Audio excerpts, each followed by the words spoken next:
اعوذ باللہ من الشیطان الرجیم بسم اللہ الرحمن الرحیم۔ سب ویڈیو دیکھنے اور سننے والوں کو السلام علیکم۔ ہمارے چینل کے پیارے ویورز، آج ہم تلاوت کریں گے سورہ ہود کی آیت نمبر 110، 111 اور 112، ہو سکے تو 113 بھی کر لیں گے، یعنی کہ آیت نمبر 110، 111، 112 اینڈ 113 انشاءاللہ تلاوت کریں گے ترجمہ کے ساتھ اور تفسیر کے ساتھ۔ تو چلیں شروع کرتے ہیں آج کا سبق، لیکن شروع کرنے سے پہلے چینل کو سبسکرائب کریں، بیل نوٹیفیکیشن کو آن کریں تاکہ اگلی ویڈیو آپ کو آسانی سے ملتی رہیں، اور ہو سکے تو شیئر بھی کریں تاکہ زیادہ سے زیادہ لوگ دیکھیں، آپ کو بھی زیادہ ثواب ملے اور مجھے بھی۔ تو چلیں اب شروع کرتے ہیں آج کا سبق۔ اعوذ باللہ من الشیطان الرجیم بسم اللہ الرحمن الرحیم۔ وَلَقَدْ اور البتہ تحقیق، آتینا دی ہم نے، موسیٰ الکتاب موسیٰ علیہ السلام کو کتاب، فاختلفا پھر اختلاف کیا، فیہ اس میں یعنی اس کتاب کے احکامات میں، ولولا اور اگر نہ ہو چکی ہوتی، کلمتن بات، سبقت پہلے سے، من ربک کا تیرے رب کی طرف سے، لقضی تو ضرور ہی ضرور فیصلہ ہو جاتا، بینہم درمیان ان کے، یا البتہ بھی کہہ سکتے، البتہ فیصلہ ہو جاتا، لقضی بینہم درمیان ان کے، سبقت پہلے سے، کلمتن بات، تو اگر نہ ہو چکی ہوتی پہلے سے بات تیرے رب کی تو البتہ فیصلہ ہو چکا ہوتا درمیان ان کے، وَإِنَّهُمْ اور بے شک وہ، لفی اس میں، شکن شک میں ہیں، شکم منہ مریب اور اس میں شبہ میں ہیں، مریب بھی شک اور شبہ کو کہتے ہیں، اور شکن بھی شک کو کہتے ہیں۔ اب اس آیت میں اللہ تعالیٰ کہتا ہے، اگلی رکوع شروع ہو گئی اور موسیٰ علیہ السلام کا قصہ اس میں اللہ تعالیٰ بتا رہا ہے۔ تو اللہ تعالیٰ کہتا ہے کہ ہم نے دی ہے موسیٰ علیہ السلام کو کتاب، جب ہم نے اس کو کتاب دی تو اس کی قوم نے اس میں اختلاف کیا، یعنی کسی نے مانا اور کسی نے نہیں مانا۔ ماننے کے لیے پھر 70 سردار، ہم نے سورہ بقرہ میں پڑھا ہے کہ موسیٰ علیہ السلام کو ہی طور پر لے گئے تھے، اور 70 سرداروں نے ادھر جا کے اللہ تعالیٰ سے کہا کہ ہم تب مانیں گے جب آپ کو سامنے دیکھ لیں۔ اللہ تعالیٰ کو غصہ آیا اور اسی ٹائم سارے ادھر مر گئے۔ پھر موسیٰ علیہ السلام کی دعا سے اللہ تعالیٰ نے سب کو دوبارہ زندہ کیا، پھر وہ ڈر سے مان گئے، لیکن جب واپس آئے تو پھر ان میں سے کچھ جو تھے، زیادہ تر، وہ کہنے لگے کہ اللہ تعالیٰ نے کہا ہے کہ جو مان سکتا ہے کر سکتا ہے تو ٹھیک ہے، اس کے مطابق زندگی گزارے، جو نہیں کر سکتا تو کوئی بات نہیں، یعنی اس طرح اختلاف ڈالے اور فرقے بنے۔ تو اللہ تعالیٰ کہتا ہے کہ اگر یہ بات نہ ہو چکی ہوتی پہلے سے، کہ اللہ تعالیٰ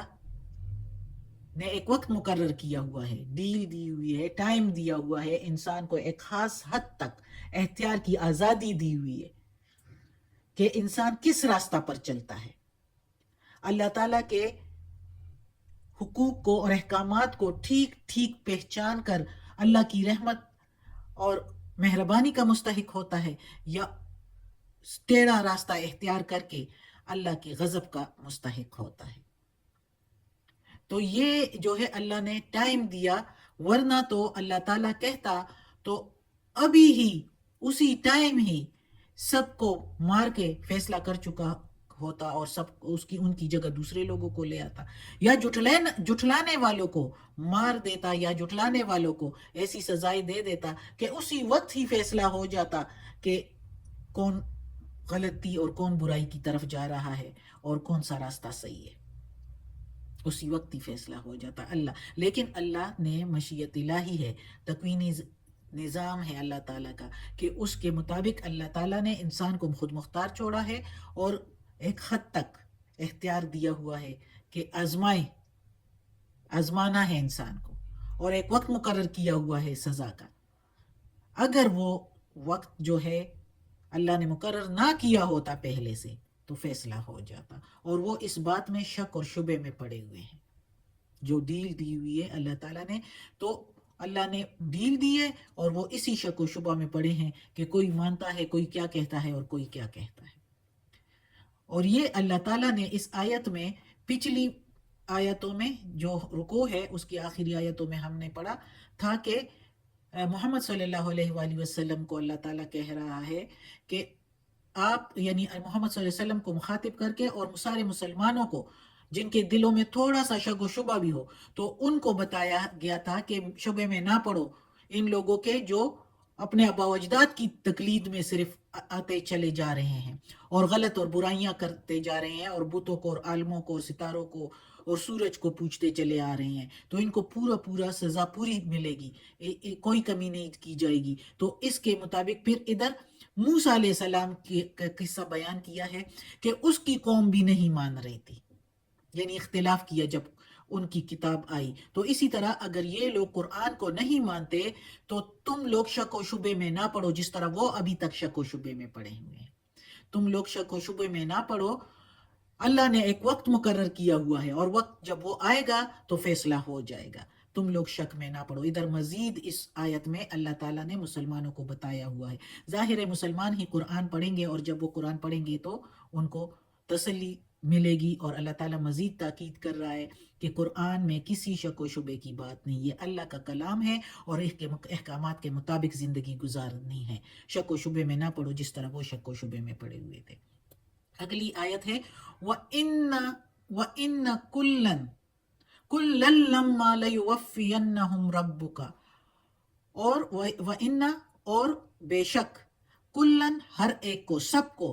کلن لما سب کو، جب لَيُوَفِّيَنَّهُمْ ضرور ہی ضرور پورا پورا دیا جائے گا ان کو تیرے رب کی طرف سے۔ یہ تو ریئل میننگ ہو گئی،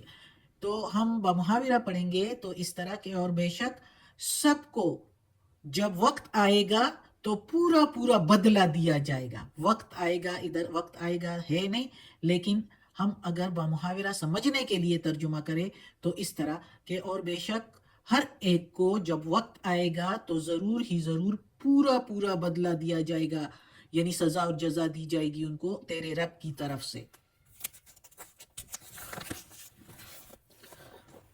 اعمالہم، ان کے اعمال کا پورا بدلہ دیا جائے گا، ان کے اعمال کا۔ بما یعملون خبیر، بے شک اسی کو ساتھ جو وہ عمل کرتے ہیں خبر ہے، یعنی بے شک اسی کو ہر ان کے عمل کا جو ہے وہ خبر ہے، اللہ تعالیٰ خبر رکھتا ہے ان کے سارے اعمال کا۔ تو اس آیت میں اللہ تعالیٰ کہتا ہے کہ جو لوگ جو کچھ کر رہے ہیں، یعنی یہ جو شک و شبے میں پڑے ہوئے ہیں، یہودی عیسائی سارے کافر لوگ، اور قرآن کو اللہ کی کتاب نہیں مان رہے، محمد صلی اللہ علیہ وآلہ وسلم کو اللہ کا آخری پیغمبر نہیں مان رہے، تو اور جو برے برے اعمال اور غلط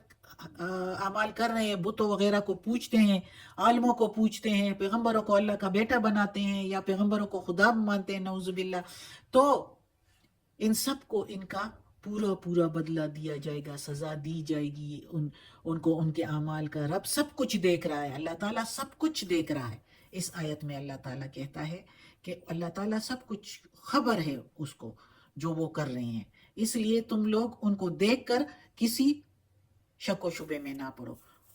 اور یا ان سے کوئی باس پرس زیادہ نہ کرو۔ فَاسْتَقِمْ کما، پس قائم رہ جیسا کہ جو، فَاسْتَقِمْ کما امرتا، پس قائم رہ، فَاسْتَقِمْ پھر قائم رہ یا پس قائم رہ، کما جیسا کہ جو، کما امرتا حکم ہوا ہے تم کو، ومن تابا اور جس کسی نے توبہ کی، معاکا ساتھ تیرے، معاکا کے میننگ ساتھ تیرے، تابا کے میننگ توبہ کی، ومن کے میننگ اور جس کسی نے، ولا تطغوا اور نہ تم حد سے بڑھو، انہو بے شک اس کو، بما ساتھ جو، تعملون تم عمل کرتے ہو، بصیر وہ دیکھتا ہے، ادھر خبیر ہے خبر رکھتا ہے، ادھر بصیر دیکھتا ہے، یعنی اللہ کو سب چیز کا علم بھی ہے، دیکھتا بھی ہے اور خبر بھی رکھتا ہے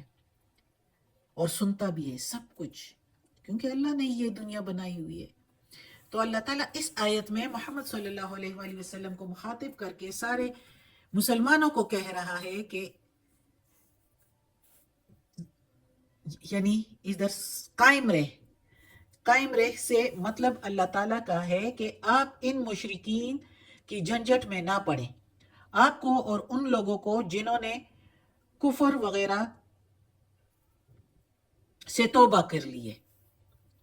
آپ صلی اللہ علیہ وآلہ وسلم اور آپ کے ساتھ جو صحابہ کرام ہیں اور دوسرے مسلمان جتنے بھی مسلمان ہیں جنہوں نے کفر سے توبہ کی تو وہ حد سے نہ بڑھیں، یعنی باس پرس نہ کریں، ان کافروں سے یہودیوں سے زیادہ حد سے نہ بڑھے، یعنی لڑنے کی نوبت نہ آئے۔ اللہ دیکھتا ہے جو تم عمل کرتے ہو، یعنی زیادہ باس پرس اور لڑنے جگڑنے کی ضرورت نہیں ہے، تمہیں جو حکم ہو رہا ہے اس پر چلتے رہو، باس پرس کی زیادہ ضرورت نہیں۔ اب ادھر اس سے روکا گیا ہے زیادہ لڑائی اور باس پرس سے۔ اب اگلی آیت میں ہم پڑھیں گے وَلَا تَرْكَنُوا وَلَا تَرْكَنُوا إِلَى الَّذِينَ ظَلَمُوا۔ اب اس آیت میں اللہ تعالیٰ نے کہا ہے کہ وَلَا تَرْكَنُوا إِلَى الَّذِينَ، اور نہیں تم جھکو، إِلَى الَّذِينَ طرف ان لوگوں کے جو، الہ کے میننگ طرف اور الذین کے جو، یعنی جو لوگ ظلموا ظلم کرتے ہیں، گناہ کرتے ہیں، فتمسکم النار پھر تم کو بھی چھوئے گی آگ، وما لکم اور نہیں ہے تمہارے لیے، لکم من دون اللہ تمہارے لیے سوائے اللہ کے، من کے میننگ سے، دونے کے میننگ علاوہ یا سوائے، اللہ کے میننگ اللہ، اور نہیں ہے تمہارے لیے سوائے اللہ کے، من اولیاء کوئی دوست، ثم پھر لا نہیں تنصرون تم مدد کیے جاؤ گے اور نہ ہی تمہاری کوئی مدد کرے گا۔ اب اس آیت میں لڑنے جگڑنے سے منع کیا۔ اب اس آیت میں اللہ تعالیٰ کہتا ہے کہ تم زیادہ ان کی طرف نہ جھکو، زیادہ حد سے بھی منع کیا ہے کہ ان سے زیادہ دوستی بھی نہ کرو، کہ جو لوگ ظالم ہیں، حد سے نکلنے والے ہیں، ان کی طرف تمہارا ذرا سا بھی دوستی یا جھکاؤ جو ہے وہ نہ ہو، ان کے ساتھ دوستی، تعظیم و تقریب، مدح اور ثنا ظاہری نہ ہو، ہر بات سے جو ہے ان کی دور رہو، زیادہ نزدیکی بھی نہیں، ورنہ ان کی جو وہ آگ میں ہیں، یعنی وہ جو برائی کر رہے ہیں وہ آگ اپنے لیے جلا رہے ہیں، تو ان کی وہ آگ تمہیں بھی لگ جائے گی، اور پھر ان سے بچنے کے لیے یا بچانے والا کوئی نہیں اللہ کے سوا۔ اور وہ جو آگ لگا رہے ہیں یعنی برائیاں کر رہے ہیں تو وہ آگ اللہ نے تیار کی ہوئی ہے، دوزخ کی آگ، اور وہ کہیں تم لوگوں کو نہ چھوئے۔ اللہ تعالیٰ محمد صلی اللہ علیہ وسلم کو مخاطب کر کے سارے مسلمانوں کو کہہ رہا ہے کہ ان کے ساتھ زیادہ باس پرس بھی نہ کرو۔ یہ اس وقت جب مکہ کے لوگ بہت سر چڑھ گئے تھے اور مسلمان مدینہ میں جو ہے ہجرت کر گئے تھے، اور پھر اللہ تعالیٰ اس وقت لڑائی کا حکم نہیں آیا تھا، اور پھر اللہ تعالیٰ یہ بھی کہتا ہے کہ ان کی طرف زیادہ جھکو بھی نہیں، دوستی بھی نہ کرو ان کے ساتھ۔ اگر دوستی کرو گے، ان کی تعظیم کرو گے یعنی عزت و تکریم کرو گے، تو پھر وہ آنکھ تمہیں بھی چھوئے گی جو ان کے لیے تیار کی ہوئی ہے، اور اس سے بچانے والا کوئی نہیں، اور نہ ہی ادھر پھر کوئی مدد کے لیے کوئی ہوگا۔ صدق اللہ العظیم۔ آج کا سبق ختم ہوتا ہے۔ اللہ ہمیں توفیق دے اس قرآن مجید کا ترجمہ مکمل کرنے کی اور اس پر عمل کرنے کی توفیق دے۔ صدق اللہ العظیم۔ یا اللہ، یا پروردگار، یا رب العالمین، یا مالک یوم الدین، یہ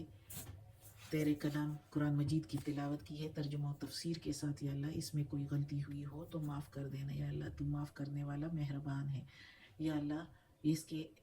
زیر زبر پیش میں، تلفظ میں، ترجمہ تفسیر میں کوئی غلطی ہوئی ہو تو معاف کر دینا۔ اور یا اللہ، تو ہمیں عافیت والے معاملات دے، ہماری بیماریاں، تکالیف، پریشانیاں اور برائیاں ہم سے دور کر دے۔ یا اللہ، ہمیں اپنے نیک اور صالح لوگوں میں شامل کر دے۔ آمین۔